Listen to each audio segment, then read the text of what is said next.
بسم اللہ الرحمن الرحیم۔ السلام علیکم۔ روزانہ واقعات سننے کے لیے اس چینل کو سبسکرائب کریں۔ حضرت عمر بن عبدالعزیز رحمۃ اللہ علیہ حضرت عمر بن خطاب رضی اللہ عنہ کی پوتی کے بیٹے تھے۔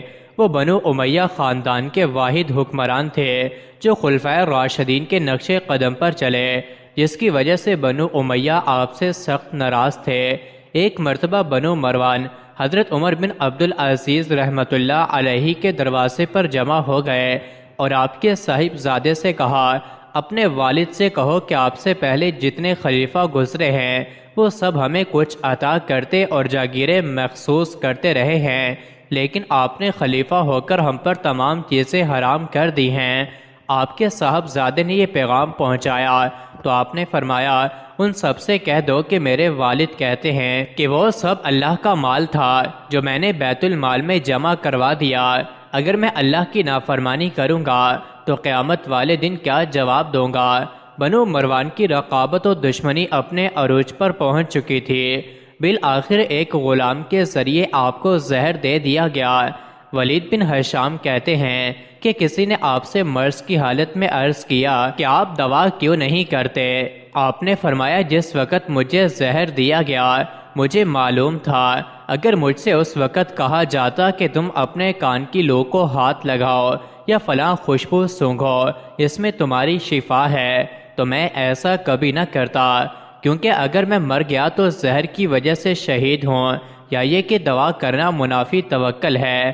آپ نے اس غلام کو بلایا جس نے آپ کو زہر دیا تھا اور فرمایا، تجھ پر افسوس ہے، تجھے اس کام پر کس طمع نے آمادہ کیا؟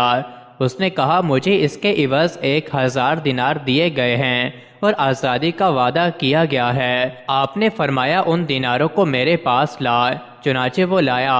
آپ نے ان کو بیت المال میں جمع کروا دیا اور غلام سے کہا کہ تو یہاں سے اس طرح بھاگ کہ پھر کسی کو تیری صورت نظر نہ آئے۔ ابراہیم بن میسرہ سے مروی ہے کہ عمر بن عبدالعزیز رحمۃ اللہ علیہ نے اپنی وفات سے پہلے اپنی قبر کی زمین 10 دینار میں خریدی۔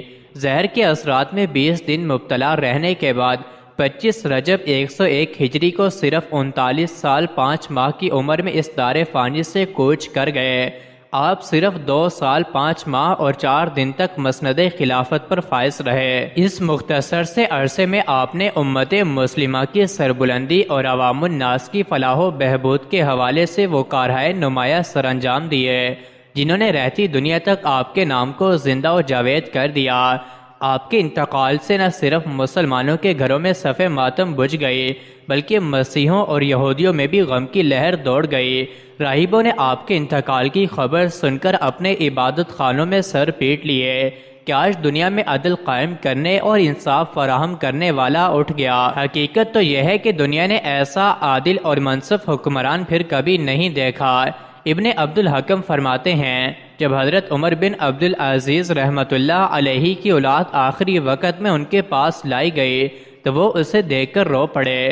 بچے بھی رو رہے تھے کہ یہ رونے کی بات ہی تھی، اور جب آخری وقت قریب آیا تو ان کی بیوی فاطمہ اور ان کے بھائی مسلمہ بن عبد الملک ان کے پاس بیٹھے تھے۔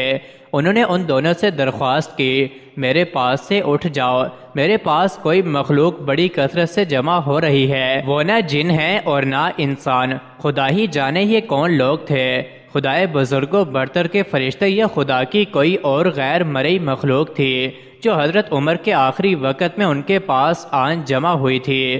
مسلمہ اور ان کی بیوی فاطمہ نے ان کی خواہش کی تعمیل کی، ان کے پاس سے اٹھ گئے۔ وہ دونوں دوسرے کمرے میں آ گئے جہاں انہیں آواز آئی، کوئی پڑھ رہا تھا، پھر یہ آواز بند ہو گئی۔ فاطمہ، مسلمہ اور دوسرے تیمہ دار حضرت عمر رحمۃ اللہ علیہ کے کمرے میں داخل ہوئے تو دیکھا اس وقت کی اسلامی دنیا کے یہ سب سے بڑے انسان، یہ خلیفہ خامس، یہ ابو بکر و عمر، عثمان و علی کے سچے جانشین اور اسلامی نظام حیات کو حیات تازہ بخشنے والے امیر المومنین اس دنیا سے رخصت ہو کر اپنے رب سے جا ملے تھے۔ مزید ایسی ہی ویڈیوز کے لیے چینل کو ضرور سبسکرائب کریں۔